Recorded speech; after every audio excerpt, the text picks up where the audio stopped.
Peace is not the absence of battle. It is the calm within it, not the silence of the world, but the silence of the soul amid the noise, not retreat from life, but total presence within it. The Stoics knew this well. They did not seek to escape the world. They sought to stand firmly within it, unwavering, unmoved, unseduced by luxury, unshaken by fear, unbroken by pain. For the one who walks the path of virtue must become both sword and shield, both flame and foundation. They must know when to act with force and when to endure with patience. They must be both lion and tree. Socrates stood before death, not with trembling, but with calm, because he knew the soul is untouched by death, because he had made peace with himself. Long before the trial began, his peace was not circumstance, it was choice. And so too must you become a warrior, not of blood, but of spirit, not to fight others, but to master the self, to overcome the lesser urges, the distractions, the vanities and noise that pull you away from what matters. The battle is not outside you. The truest battle is within your own mind, your own doubts, your own desires, your own fears, and if you win there, you will find the kind of peace that cannot be taken. What is this peace? It is clarity, it is courage, it is presence, it is knowing that you are aligned with the eternal laws, not the opinions of men, not the flickering lights of fortune, but the deep and steady rhythm of nature and truth. Aristotle said, "We are what we repeatedly do." Excellence, then, is not an act, but a habit. So too is peace, not a place you find, but a state you build every day in your thoughts, in your choices, in your words, and you must choose it again and again. When anger rises, choose understanding. When fear stirs, choose courage. When the world pulls you to react, choose silence, then speak only from wisdom. This is the warrior's way, not to dominate, but to serve, not to win over others, but to win over weakness, to be so steady, so still, so full of integrity that nothing outside can control you.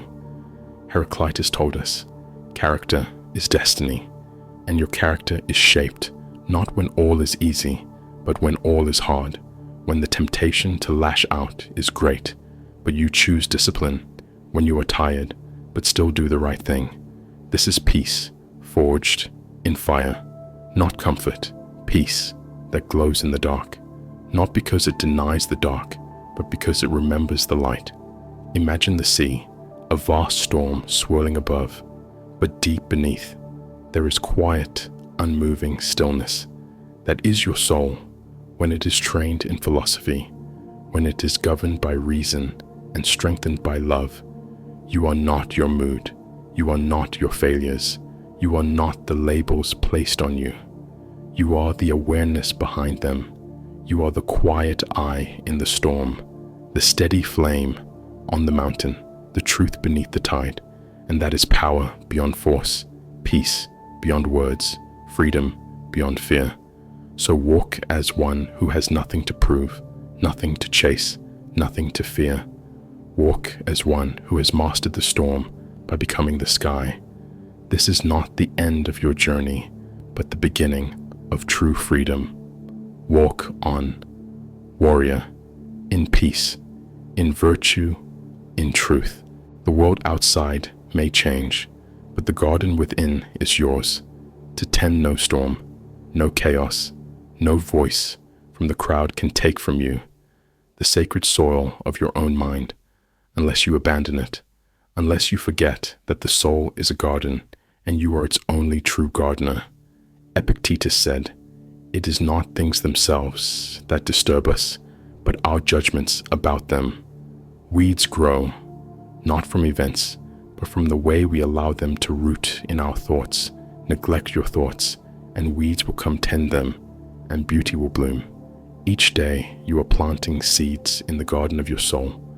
What seeds did you plant this morning? Were they seeds of gratitude or resentment, of clarity or confusion, of patience or irritation? The garden does not judge. It simply grows what you feed it. Plato told us, the first and greatest victory is to conquer self.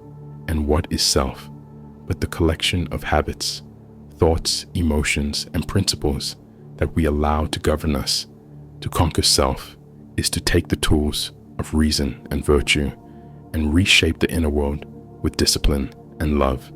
And that takes daily practice, not once, not sometimes, but every moment, like a gardener who waters every plant, who pulls every weed, who watches the sun and the seasons, and never forgets that what grows inside shapes everything we do. Outside, you may not be able to control the winds or the rain. You cannot stop others from speaking or misjudging or walking away, but you can build within a place so ordered, so alive, with virtue, so rooted in truth that the world cannot corrupt it. This is what the wise seek, not fame, not gold, not applause, but peace of mind, a noble heart, an unshakable presence that does not wither when the sun is gone or when storms pass through.